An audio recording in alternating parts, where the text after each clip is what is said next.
Okay, so today I am going to replace the keyless works into this movement. They're going to be cleaned first. Those are the bits, and I'm just going to use one of these cheap. They're called ultrasonic cleaners. Cost about less than £20 from eBay. It does the job. So let's get going. So as you can see, I've put these in a small jar with water in there. That will make it much easier for me to get them out, because you can lose these tiny bits. So I'm gonna set this up now for 5 minutes. It's just normal water with a tiny bit of soap in it. Okay, I've just transferred all the bits from the water wash into a little pot that's got it's like lighter fluid, and I'm going to leave that in there for 5 minutes to hopefully dissolve any of the more stubborn grease, and maybe put that pot in the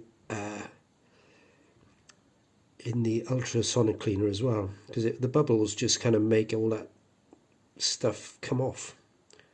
Made up with this, came today, bought it off eBay. Look, it's a walnut oiling pot. So I put a little tiny bit of oil in there, and I think the idea is you get this thing, and then off you go. How cute is that, eh? I'm just letting them dry off on a bit of old envelope paper, to be honest. You're supposed to use watch paper, but I haven't got that. The first thing I want to do is put these things in place, these cogs. So one's going to go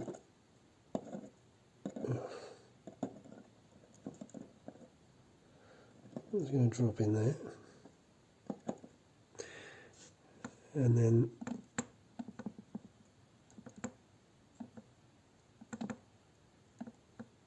this one's going to go in there. I'm just going to do this a bit closer in. This little fella is going to fall into that hole there. Again, I'm going to do that off camera, but that's the bit when you push from the other side, lets the stem come out. So it's like some kind of locking device. So let me just get that in. So this is the stem, which is going to kind of wiggle its way in.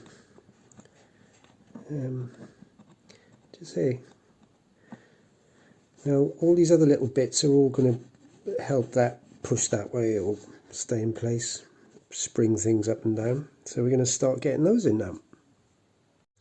This is going to sit on top of this pivot there, facing the other way, and that is going to go in that little gap there. Now we're going to fit that spring, that U-shaped thing there, to push that back on there. People recommend you do this if you're not very... You can do that in a plastic bag so it doesn't pop away, or if it does, you can find it. But I'm going to risk it. Now that little pin spring is in there now, and the only thing that's stopping it from flying is a plate I'm going to put on top of that. So that's what I need to do right now. Okay, some action photography. This is going to go on there, and hopefully it won't... I was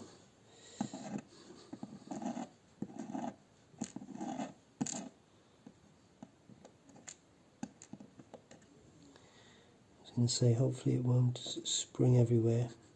You can see these things are all going to line up in a minute, so I'm going to just do that off camera. There it is in place. I've put the two screws, one there and one there, which I need to screw down. Do you know, I didn't wash the screws, and you can actually see a bit of oil on the top. So this is all not really good practice, but, well, it is good practice, but it's not the way to do it. Right, okay. So I'll put 2 cogs in there, look. See? And there's another cover to go on this, and then the center canyon thing, which is next. Now this extremely weird thing, I've got to hold that. This is like a spring clip. I've got to take that there, open it up and pop it in that hole there, and that should lock it in place. Okay, that plate's on. Not really seen one of those before. That's the turning the that will turn the cannon pinion when I put it on, which in the middle there, and that's winding the mechanism underneath. Clever stuff. There you go. Let's put the cannon pinion in and see it wiggling back and forth there. I think I'll leave it for that on this video. I've only got to put the dial back on now. Oh, and the balance spring on the other side, which I'll do in another video.